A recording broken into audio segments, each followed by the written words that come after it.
Hey guys, what's up? This is Philip. Hello and welcome to the first episode on medical image processing with Python. This first tutorial is all about how to set up Python. So I already gave a quick introduction on the motivation of why I started this channel and what it's supposed to be about. And here I want to show you how you can get started with your programming environment consisting of the Python interpreter and an IDE, which is an integrated development environment. And yeah, this should give you an idea of how to set it up, because I feel like with different releases and different IDEs, there has been a lot of changes. So some of the tutorials you'll find online are obsolete by the time you want to set it up for yourself. And I'm recording this May 30th, so if this is not working for you anymore, it's probably due to some changes on the websites from the different let's say companies who host or code the IDEs. So I got Visual Studio Code here, which I'll put a graphic up right now here in the video.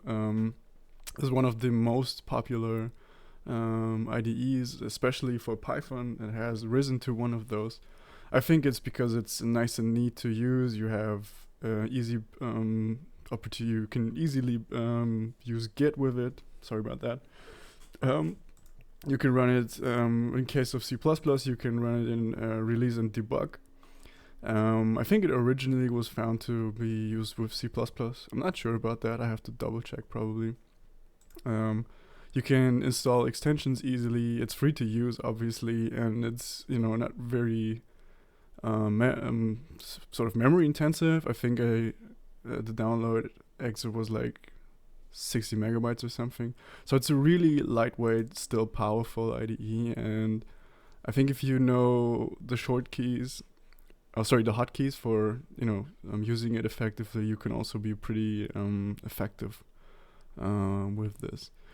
Funny enough, they show here the other IDEs that I believe are the most popular for Python, which is Vim, Sublime, and Atom. I've used Sublime in the past and Atom. I've never used Vim. I kind of heard it's supposed to be cumbersome, but yeah, we can check it out in a later episode, maybe, probably. All right, to get started, I don't know if it's still the case, but if you go to, you can just go Anaconda download, and I should put my caps lock on. I should deactivate my caps lock. So if you just Google download Anaconda, you'll be directed to the Anaconda website. And yeah, they have this nice makeover now. It looks different than even when I downloaded Anaconda a couple of weeks ago. Yeah, they have these nice descriptions, all the packages that they include in Anaconda. And basically what this does, again, if you want to know what Python's about, check out my first video about how Python works and what Python libraries are, or packages rather. And I think Anaconda was found to do data science, especially machine learning. And yeah, they have these out-of-the-box packages all installed in the library of the interpreter you'll choose. And if you scroll down to the bottom at this one, I believe, yeah, there you go. There you have all these installers, and depending on what machine you're at or what operating system you're on, they have these for Windows, Mac, and Linux. You can download either the graphical installer for 64-bit or 32.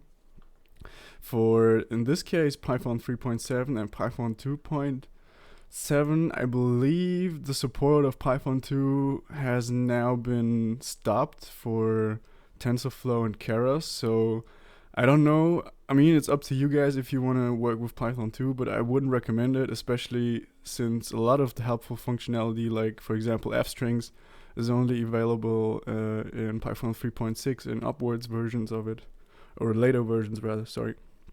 And yeah, I would definitely recommend using Python 3, since I've never really worked with Python 2, and yeah, it's just my personal opinion. I guess it works fine with Python 2 as well, but yeah, I would recommend that.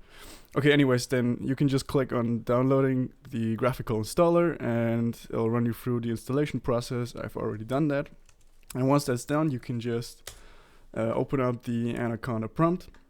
It'll look something like this. I don't know why all these CMD windows popped up there for a second, but whatever. And once you're in the Anaconda Navigator screen, you can see here all these pieces of software that come default with it. You have the CMD exe, which is a console command, which is a console as you're used to in Windows. If you type CMD, and you get this terminal, and then you can enter commands to the operating system directly. Then you have Jupyter Notebook, which I think is very useful. Sometimes you can use it as an interactive computing environment. Like you could write a line of code and execute it without, having to run the entire code that you've written. Sometimes for rapid prototyping, this I find very helpful.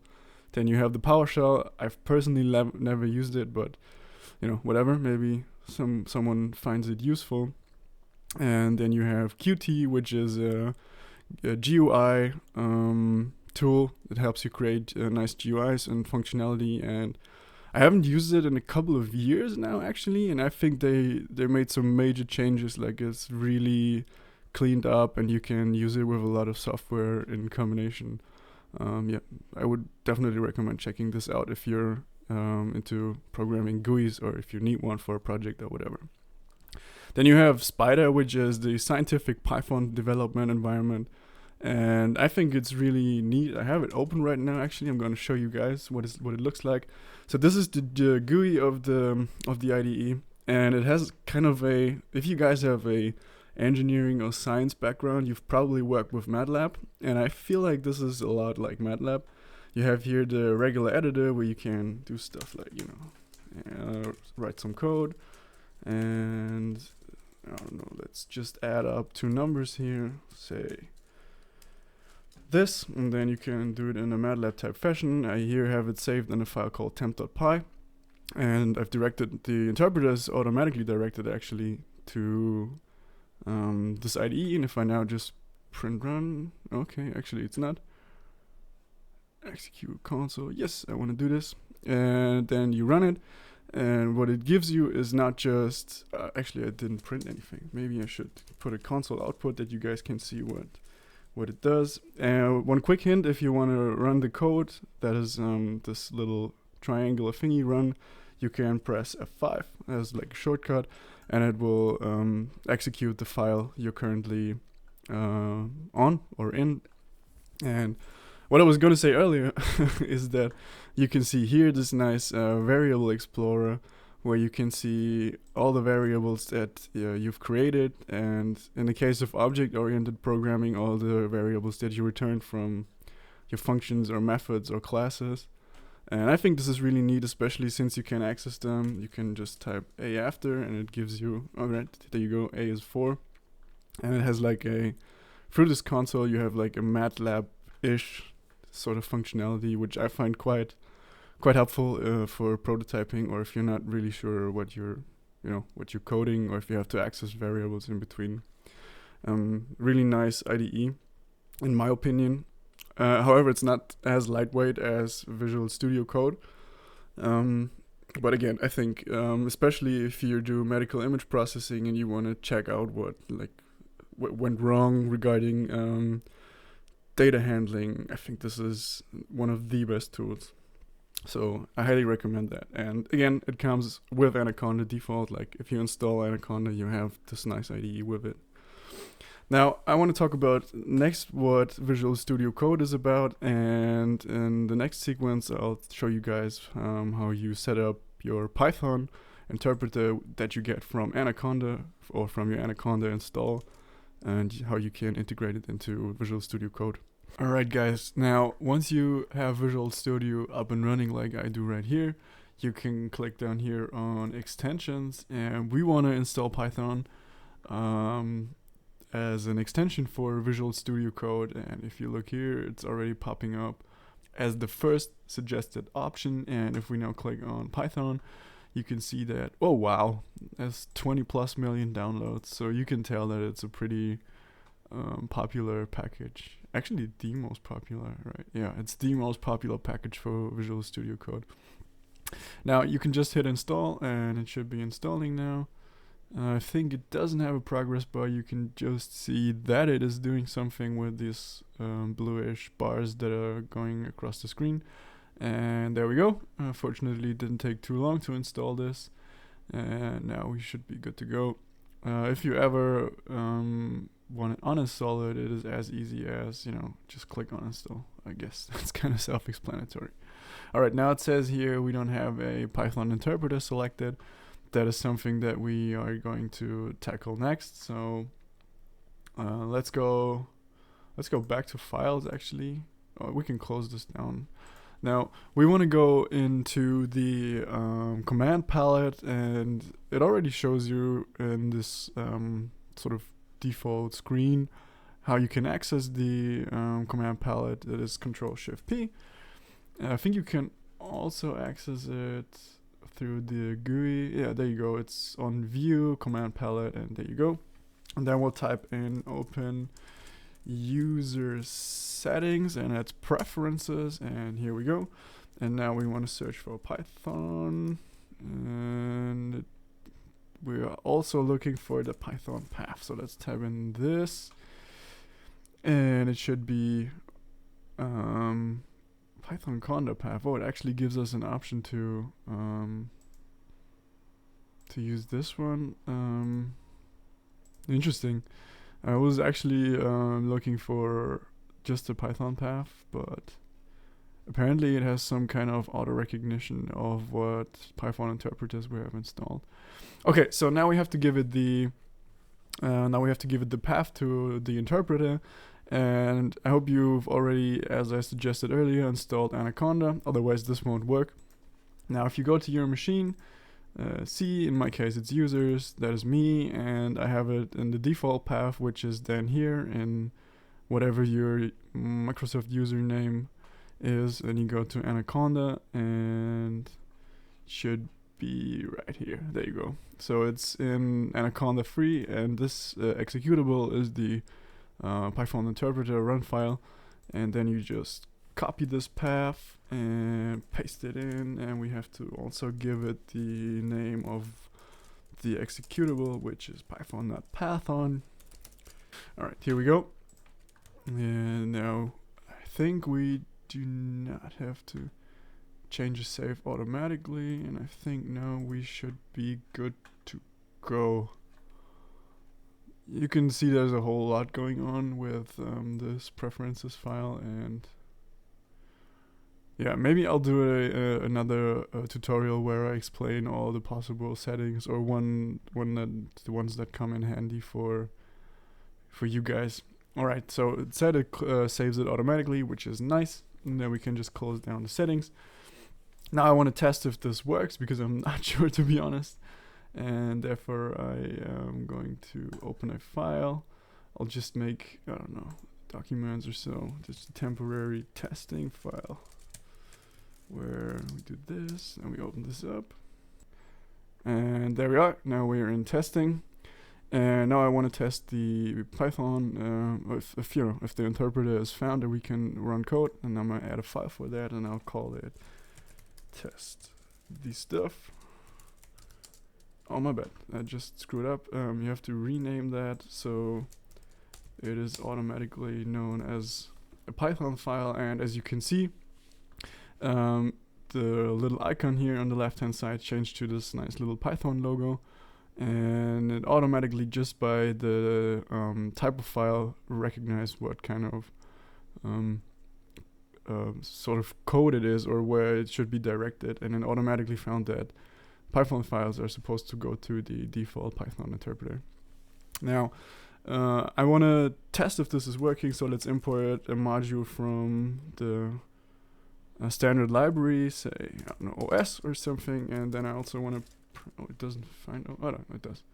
Now, I want to do the classic hello world, obviously, that I also, this kind of standard, I feel, and also want to check if the module works, so let's make an f string, and go the interpreter currently That is current interpreter. I'm sorry guys, I'm illiterate. That is currently used. And then when you insert these I think they're brackets, you can just go os.get current work directory. Here we go. That is this, and this is a function, so it has a, you have to give the parentheses at the end. And let's save this up. You can see it's saved if this blue dot is gone. So let me make some changes. You can see, oh, it's a white dot, my bad. So you have this white dot that indicates that you have made changes. And if I then undo these, quote unquote, and save again, you see it's gone, and you have this like little close thingy. Again, let's try and see if this runs. Press run. And the output is exactly what we expected it to be. It's giving me, oh, it's telling me I should try the cross-platform PowerShell. Okay, I'll check it out. As you can see, the print is exactly what we expected it to be. It is hello world in this line, and then we go that is, oh geez, I didn't look at what I was typing at the time, but the print worked fine. And as you can see, it gives us the current work directory, which is where this file is saved. It's this testing folder in my documents thingy, and that's working fine. And I guess that's it, guys. It is as easy as that, setting up Python for Visual Studio Code. If you have any issues, or if you tried the same thing and it doesn't work, under the condition that you're not trying this 10 years from now, because by then a lot will have changed. But if you run into any issues, feel free to comment below, and I'll try to help you guys out as best as I can. And oh, I should have made the font bigger, then it's probably easier for you to read. I'll try to keep this in mind. This is this is a learning process for me as well, so stay patient with your old boy. All right, I hope you guys enjoyed. Leave a like and subscribe to the channel. That helps me. You can support me on Patreon, links in the description. If you have any feedback, comments, or have questions, just comment below, and I'll try to catch up with as many of you as possible. Trolls will be ignored and banned as always. And yeah, other than that, I hope you guys have a great day, and yes, hopefully I'll see you soon in another video. Peace!